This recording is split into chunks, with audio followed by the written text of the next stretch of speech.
thank you so much for joining me. We're super excited to have you at We Didn't Drag It this year. Oh, I'm so excited to be had.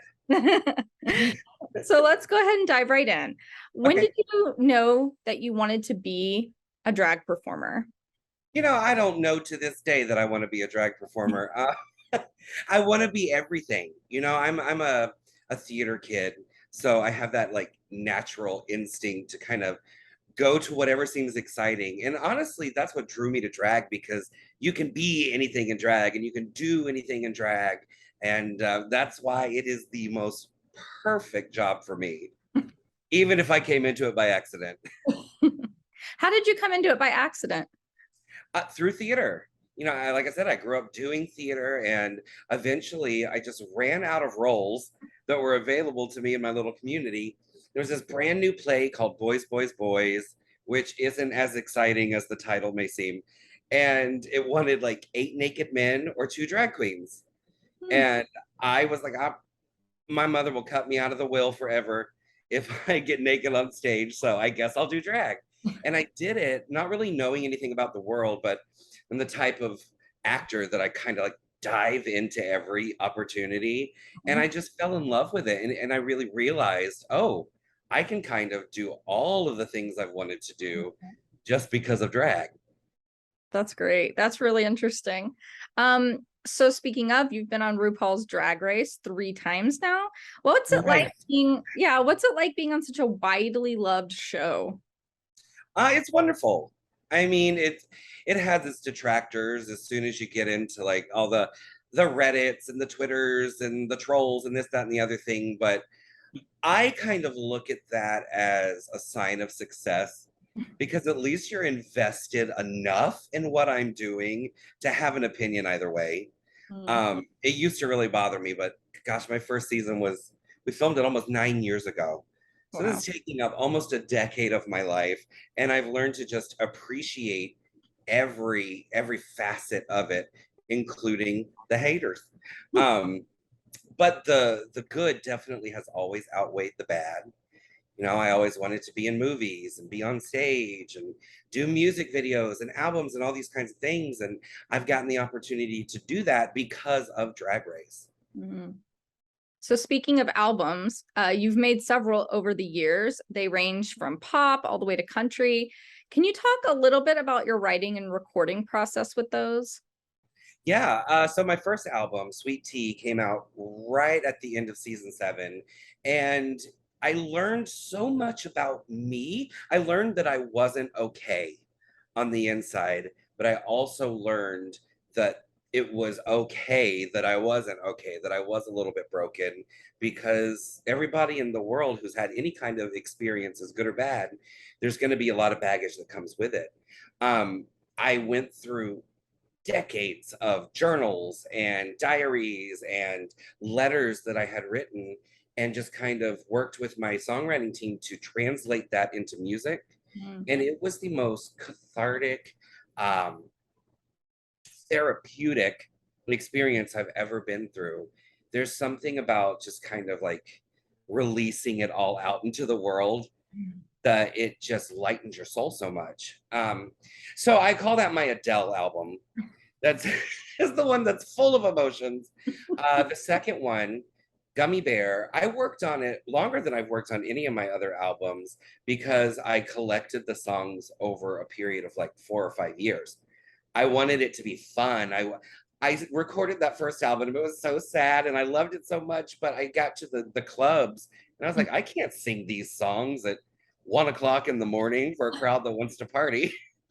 So we wrote Gummy Bear, the whole album based around that concept of just throwing a party and having a good time. And then Double White Diva, my third album, came out at the end of All Star 6. And it's the one that I'm most proud of Mhm. because I feel like it's the one that is most authentically me. I grew up little Southern Baptist town, very, very, very into country music, whether I wanted to be or not. It was just kind of all the music that was around. I rebelled against it for so many years after I got out of Lake County because it just reminded me so much of my childhood and all the trauma there. Um, And then I started to get back into it a little bit in my 30s, and I realized I want to sing this music, but I feel like if there's ever two worlds that are completely at opposite ends, it would be the drag world and the country music world. Um, but I figured I've done everything else. I might as well just take the chance. And I did it, and everybody responded so well to it. They loved it so much because it really was just for the first time 100% authentically who I am. Yeah, you can really tell there's a lot of heart in that album. So Yeah, it does come through. thank you. Speaking of your music, what would you say your personal favorite song to perform is? My personal favorite song to perform is not even my song. It's I Am What I Am from La Cage aux Folles. It's a song that, when I was growing up, it was that I saw the movie Birdcage first, Hmm. which is based on the Broadway musical La Cage. And because I was in theater, somebody told me, "Hey, you do realize this is based on a play. Here's the soundtrack. Here's the script. You should learn this." And I learned it and I loved it. And that song is just such a universal message of loving yourself that it was kind of the only thing I really had that got me through Hmm. sometimes when I was younger. So I started putting it into my like cabaret acts or concerts or whatever, and people responded to it. Then I got to do it on the Trailblazer Awards for Harvey Firestein, and the whole world just kind of fell in love with that moment. And it was like the perfect marriage between the song and me. So now it's something that I sing all the time. I've gotten to actually do the show earlier this year in Oh, Chicago. And it's one that I think till the day I stop breathing is going to be the one that I'm singing the most. that's great. So to round out 2022, you'll be reprising some of your several iconic roles that you play on stage with a drag twist. I saw The Munsters Live, Hocus Pocus Halloween Bash, and my personal favorite, The Golden Gals. Can you Yeah. talk a little bit about playing iconic characters with that drag slant? Yeah, well, I think it all kind of goes back to the snatch game on Drag Race. People get so caught up in the actual looking and sounding like and being a character that they forget to have fun with it. Mm, And I think that that's why I've had so much success on Snatch Game. I've won it twice, and it's because you're just trying to take the essence mm, of who this character is and make it fun. Nobody wants to sit there and hear a bunch of facts. Nobody wants to sit there and be lectured about who this person is and what their life was. They just want to laugh with you and have a good time and maybe remember somebody that they saw on TV or in a movie or whatever. mm. Um, and that's the advice I give to all queens going on Drag Race all the time. I'm like, don't screw up the snatch game. Just have fun with it.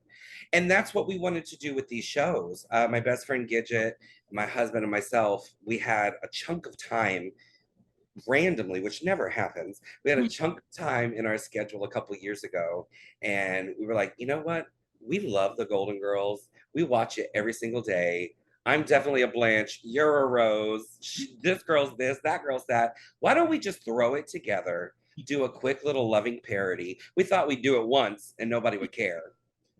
We put the tickets on sale. We completely sold out. So we kept adding and adding and adding. And we've sold out every performance, and we've done, gosh, hundreds of performances at this point over the last 5 years. And then we said, you know what? Let's kind of re-examine all of these classics that we grew up with through more of a queer lens. Mm. We don't necessarily make the scripts queer, but we obviously live our lives from a little bit of a different perspective, and that kind of informs who we are and what we do. So we look at when we're writing these parodies. We've done Gilligan's Island and Designing Women. We've got I Love Lucy coming up, Roseanne, all these things. We always try to make it so that the overall message is definitely from our perspective, That's so cool. while I'm, having fun. yes, that's the most important part. Yeah. So, with everything going on in the world today, it can be a little bit hard to have fun. Do you have some words of inspiration for the queer community in general? Yeah, well, I would just go listen to I Am What I Am. because everybody should know that song, feel that song, love that song. And the basic gist of it all is that you are who you are. There's nobody else in the world that is anything like you. And what you have to offer is so special. Sometimes we are too close to our own selves to realize the specialness that comes from within us for what we have to offer the rest of the world. And we have to stop and we have to remind ourselves that it is enough. It's perfect, it's beautiful, and it's exactly what the world needs from us. So just don't be afraid to give yourself to the world. That's really great. So thank you so much for that, for those inspiring words. I think they're really important, especially today. I agree. Yeah. And so, like I said at the very beginning, we're so excited to have you join us this year. What are you most looking forward to about We Didn't Drag It? Well, I have never been to Denton, Texas in my life. It's actually like the third time I've been booked there, but something's always come up, so I've never been able to go. So I'm actually very excited to finally get there and to Hey, meet all the people from there that I've been talking to on the internet for years. We're just gonna have fun. We're gonna have a good time. that's great. Well, like I said, we couldn't be more excited to have you, and thankfully you'll make it out this time. Yes, Yep. yes. Even if I have to drive the plane myself. Do you drive a plane? I don't know. You'll fly it. I'll fly it. Know about cheat days, life is hard. Eat some carbs, listen to Ginger. Eat dessert before dinner. Bigger or thinner, they all gon' want your figure. Body candy coated, shake that jelly, don't you want it yet? There's so many flavors, cherry, lemon, lime, devour it. Grab a handful if you wanna. Work up an appetite, take a bite, do it right. We're gonna bring it all night.